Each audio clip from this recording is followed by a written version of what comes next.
watching A News. Let's take a look at the headlines.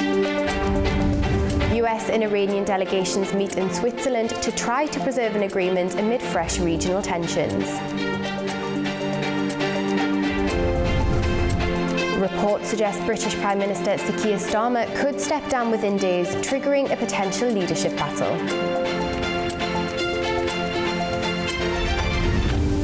Ukraine says its latest drones can strike targets up to 3,000 kilometers away inside Russia.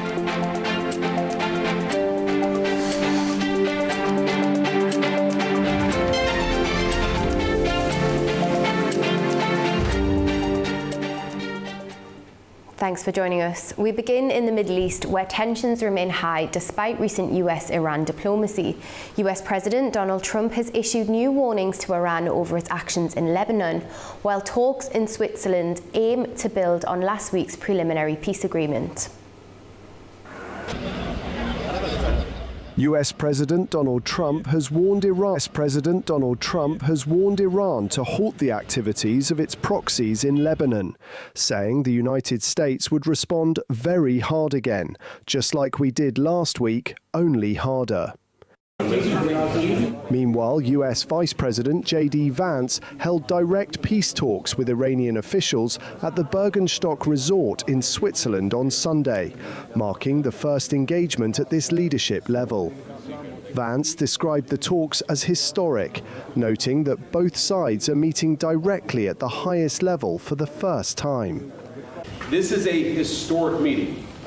Never before, outside of Islamabad and here, so outside the last few months, never before has the Iranian and American leadership met at such a high level. What the president has asked us to do is turn over a new leaf, to transform our relationship with the people of Iran and to extend an outstretched hand that says to the people of Iran that if your leadership is willing to give up being a driver of regional instability, if they are willing to give up nuclear weapons ambitions for the long term, then the United States is willing to fundamentally transform our relationship with that country. That is certainly our goal. We've already made great progress over just the last few hours, and I expect that we'll make additional progress in the hours to come. The discussions include US envoys Jared Kushner and Steve Witkoff, Iranian Parliamentary Speaker Mohammad Bagher Ghalibaf, Foreign Minister Abbas Araghchi, Pakistani Prime Minister Shehbaz Sharif, and Pakistan's Army Chief Field Marshal Asim Munir. Earlier, both delegations met with Qatari and Pakistani mediators ahead of the main four-way meetings later in the day. These talks are the first under the framework of last week's Memorandum of Understanding, which established a 60-day ceasefire on all fronts, the reopening of the Strait of Hormuz, the lifting of the US blockade of Iranian ports, and a $300 billion plan for Iran's economic reconstruction. Iran has reaffirmed its commitment not to develop nuclear weapons, though detailed negotiations on its nuclear program will continue in subsequent rounds. British Prime Minister Sir Keir Starmer is reportedly preparing to step down as early as Monday. That's according to The Observer, which is a British newspaper. The outlet reports that Starmer has concluded his position is no longer sustainable after discussions with senior cabinet ministers, advisors, donors and trade union leaders. It adds that he is now consulting close family members at Chequers with a formal announcement set for Monday 22nd. Meanwhile, British Business Minister Peter Kyle said that he had no reason to believe that Starmer is planning to announce his resignation tomorrow. The victims of Epstein have lived with Ukraine's expanding long-range drone campaign is changing how the war is viewed beyond the battlefield. Ukraine's former foreign minister says recent strikes deep inside Russia are forcing European leaders to confront the emergence of a stronger and more capable Ukraine. Ukraine's recent drone attacks on Moscow and other targets deep inside Russia are being seen by some Ukrainian officials as more than military operations. They are also a demonstration of how Kyiv's capabilities have evolved more than 4 years into the war. Former Ukrainian Foreign Minister Dmytro Kuleba says the reaction in European capitals has been mixed. According to him, leaders have welcomed Ukraine's ability to strike back against Russia. But some are also concerned by the strategic consequences of a more powerful Ukraine emerging on the European Union's doorstep. The effect is triple. On the one hand, they are pleased that Ukraine is holding strong and now hits back hard. On the other hand, they see the emergence of a new Ukraine, one that will be part of the European Union and a real force within it. And thirdly, they're terrified about what happens with Russia next. Europeans fear uncontrolled developments there. It paralyzes them. His comments come after Ukraine launched what Russian officials described as the largest drone offensive against Moscow since the full-scale invasion began. Russian authorities said air defenses intercepted nearly 200 drones approaching the capital, while flights at Moscow airports were temporarily suspended, and a major oil refinery near the city was damaged. Kuleba says the impact of such strikes goes beyond physical damage, arguing that repeated disruptions to airports and logistics undermine Russia's sense of security. He says Moscow faces more targets than it has air defenses, making disruption itself a strategic tool. Meanwhile, in his latest daily address, President Volodymyr Zelensky highlighted Ukraine's growing long-range drone capabilities. There's also a reason to thank our warriors, especially the warriors of Ukraine's Special Operations Forces. Our long-range sanctions have reached Russia's Tyumen region, another oil processing facility over 2,000 kilometers from our state border. An effective strike. The job was carried out by the new, upgraded FP drones that can now reach targets at distances of 3,000 kilometers. As Ukraine's long-range strike capacity grows, Kyiv is also working to secure additional Western support. At the G7 summit in France, leaders focused on strengthening Ukraine's air defenses. President Zelensky said partners agreed to step up support and that US President Donald Trump responded positively to Ukraine's proposals. In Brussels, NATO defense ministers also discussed the war. Secretary General Mark Rutte said Ukraine was performing effectively on the battlefield and that allies were continuing efforts to ensure it receives the air defense systems and weapons it needs. Israeli airstrikes and gunfire killed at least 9 people in Gaza on Saturday, including 1 child and an Al Jazeera cameraman. The airstrikes hit multiple locations, destroying buildings and wounding others. The Israel Defense Forces said they targeted a Hamas militant who they claimed was linked to the cameraman, though Al Jazeera and Hamas denied any such affiliation. The strikes come despite an October ceasefire and ongoing mediations for the next phase of the US Gaza plan. Now, the public dispute between Italian Prime Minister Giorgia Meloni and President Trump has escalated, with Italy's foreign minister cancelling a planned visit to Washington.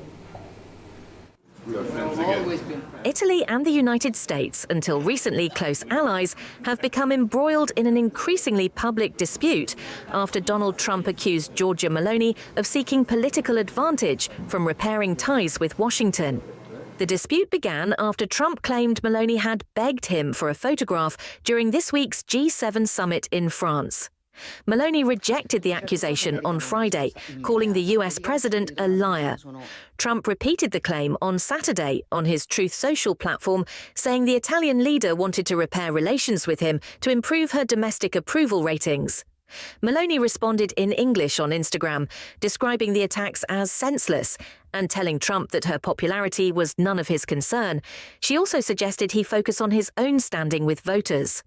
The row widened when Italian Foreign Minister Antonio Tajani announced he was cancelling a planned visit to the United States scheduled for next week.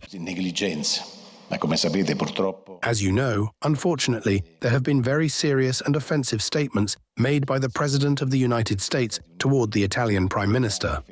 I was forced to make the decision to cancel my visit to the United States scheduled for this coming Monday and Tuesday.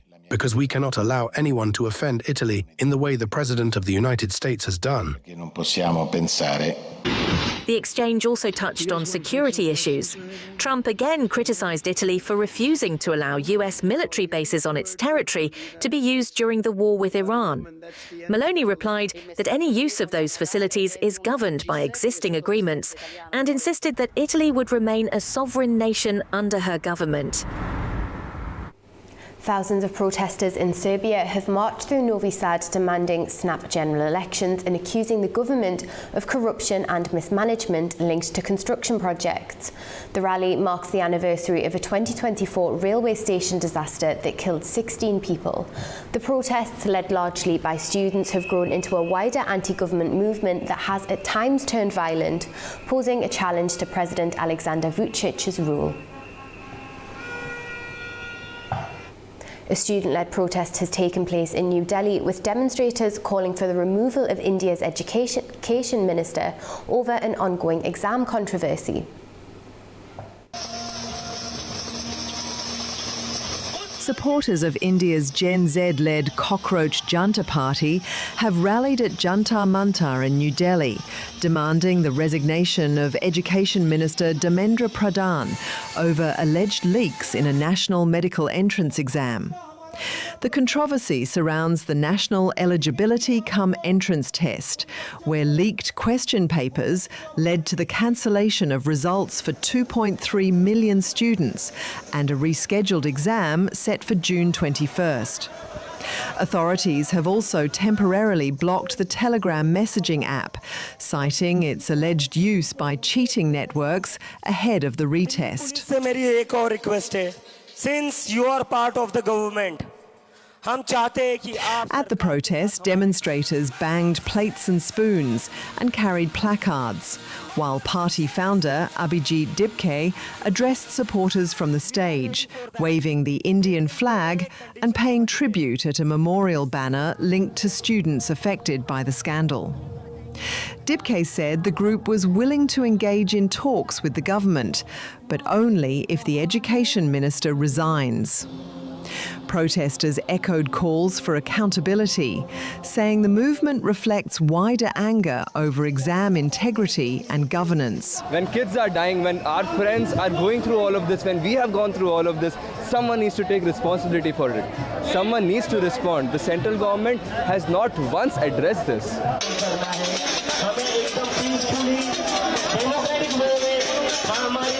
All of them are young, and the leaders, it seems like they resonate with us more so than the leaders who resonate with the richest billionaires.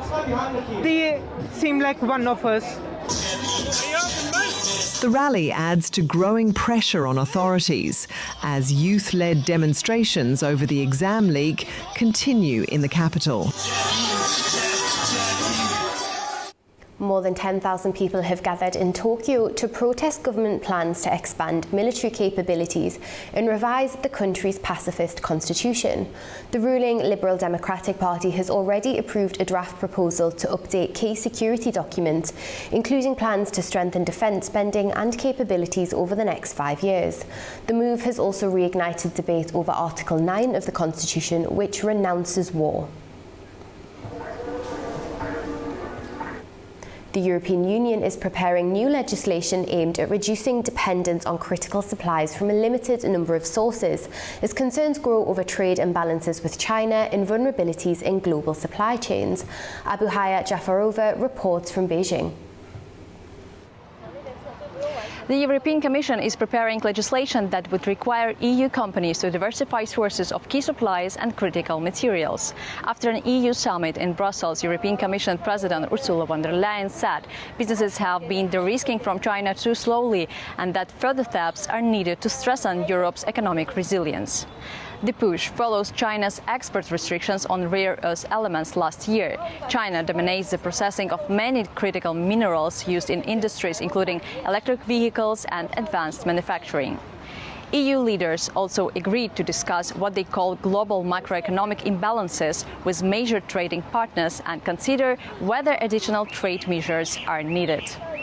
Also, China was not named in the summit conclusions. EU officials say there is growing concern over the bloc's trade deficit with China, which amounts to around 1 billion euros or $1.15 billion per day. Meanwhile, China responded to a G7 statement on critical minerals by calling on countries to respect market economy principles and international trade rules, rather than forming what it described as small circles. Abukhaya Jafarova, A News, Beijing, China. A violent thunderstorm hit Berlin on late Sunday morning as strong winds and heavy rain swept through the area. The storm forced people to leave an outdoor swimming pool in the Kreuzberg area. Weather officials had warned of strong winds and possible hail, while much of Germany remains under heatwave and severe weather alerts, with temperatures expected to stay above 30 degrees in the coming days, although northern parts of the country have largely avoided the extreme weather so far. Well, as we've just seen there, Europe is facing a spell of extreme summer heat with temperatures soaring across several countries. The hot weather is not only raising health concerns but also affecting economies, tourism and major public events. Here's more in this report. As Europe endures another weekend of extreme heat, economists are warning that recurring heat waves could increasingly weigh on growth across the continent. In France, the new governor of the Bank of France, Emmanuel Moulin, said on Saturday that prolonged periods of extreme heat can slow economic activity and increase the risk of disasters such as wildfires and floods, putting pressure on banks, insurers and other sectors. His warning comes as temperatures continue to climb. Dozens of French regions were placed under the highest heat alert, with temperatures of up to 40 degrees Celsius expected from the southwest through Paris and into Burgundy on Sunday. Authorities have stepped up emergency measures, activating a national response plan and urging people to stay hydrated, avoid prolonged exposure to the sun, and limit alcohol consumption. The soaring temperatures are also affecting daily life and tourism. In Italy, visitors in Florence and Rome sought shade, water and cooler indoor spaces, while some gathered around fountains to cool down as temperatures climbed towards 38 degrees Celsius. Germany issued heat alerts across much of the country, warning that a combination of heat and humidity could also trigger severe thunderstorms. The extreme weather is even disrupting World Cup celebrations. In Spain, officials closed a fan zone in Madrid ahead of Spain's match against Saudi Arabia because of the heat, forcing supporters to watch elsewhere. Scientists say climate change is making heat waves more frequent and intense, increasing risks to public health and the economy during the summer months. President of Azerbaijan, Ilham Aliyev, has received a Jordanian parliamentary delegation led by the Speaker of the House of Representatives in Baku. During the meeting, Aliyev expressed confidence that cooperation in political, economic, humanitarian and interparliamentary fields will continue to grow. The Jordanian delegation thanked the President, noting it reflects the strong ties between the two nations. The discussion also covered bilateral relations, future contacts and collaboration within the Organization of Islamic Cooperation. The foreign ministers of Turkey, Egypt, Saudi Arabia and Pakistan met in Cairo on Sunday to discuss regional development and review progress on the agreement reached between the United States and Iran. This four-country format was launched earlier this year and has since held several meetings on regional issues, including negotiations, the Gaza peace plan, reducing tensions and strengthening security and stability across the region. Turkish President Recep Tayyip Erdogan has ordered officials to resume discussions on reopening the Halka Orthodox Christian Seminary near Istanbul. It's been closed since 1971 and the school trained generations of clergy for the Eastern Orthodox Church.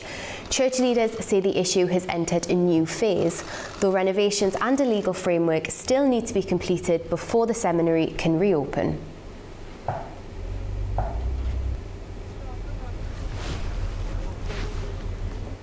The European Union has disbursed nearly $40 million to Armenia as the first wave of a wider economic support package.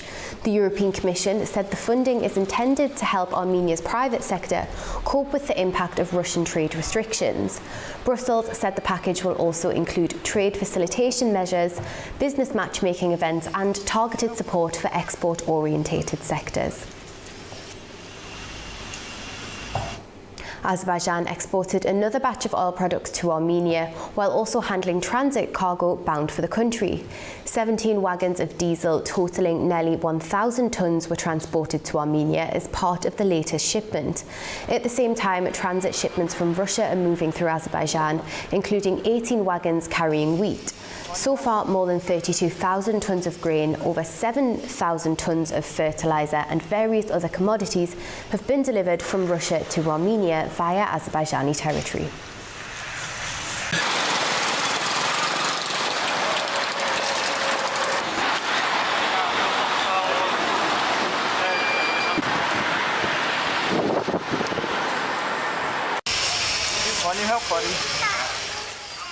All right, let's get the latest news from the FIFA World Cup 2026. Starting off in the region, Turkey has been officially eliminated from the tournament following their 1-0 defeat to Paraguay. After 2 consecutive losses in the group stage, the dream is over for Turkey, who returned to the World Cup after a 24-year absence. Due to FIFA's new rules, which prioritise head-to-head records over goal difference, Turkey is mathematically guaranteed to be eliminated, even if they win their final group match against the United States.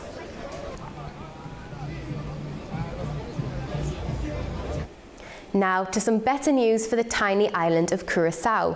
The smallest nation ever to qualify for the World Cup held South American giant Ecuador to a goalless draw with a remarkable performance from goalkeeper Eloy Room, who pulled off a record equalising 15 saves. As you can probably imagine, the whole of Curacao is ecstatic with the result. Just take a look at this. We're feeling good, amazing feeling. Half Curacao is here, my boys are here, and we're loving it, man. Curacao brings the vibe, the energy, the music, and today we got the points we deserve.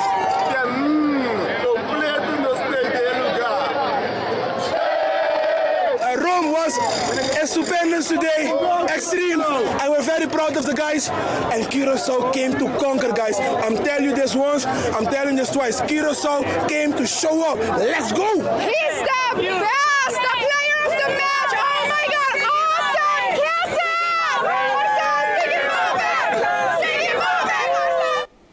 Well, let's hear from the man of the match himself, Curacao goalkeeper Eloy Room, about what this all means to him.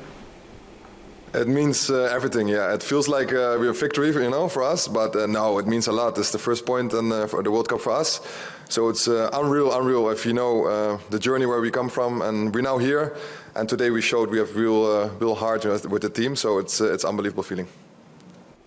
Now, just to recap on the latest results over the past 24 hours, Premier League stars were on top form as the Netherlands thrashed Sweden to a 5-1 victory. It was a much closer call between Germany and the Ivory Coast, however, with Germany's winning goal coming 4 minutes into injury time. Now, take a look at these scenes in Tokyo as Japan thrashed Tunisia in a 4-0 defeat, securing the North African side's elimination from the tournament. Japan has been widely regarded as one of the biggest surprises so far, as they get one step closer to the round of 32.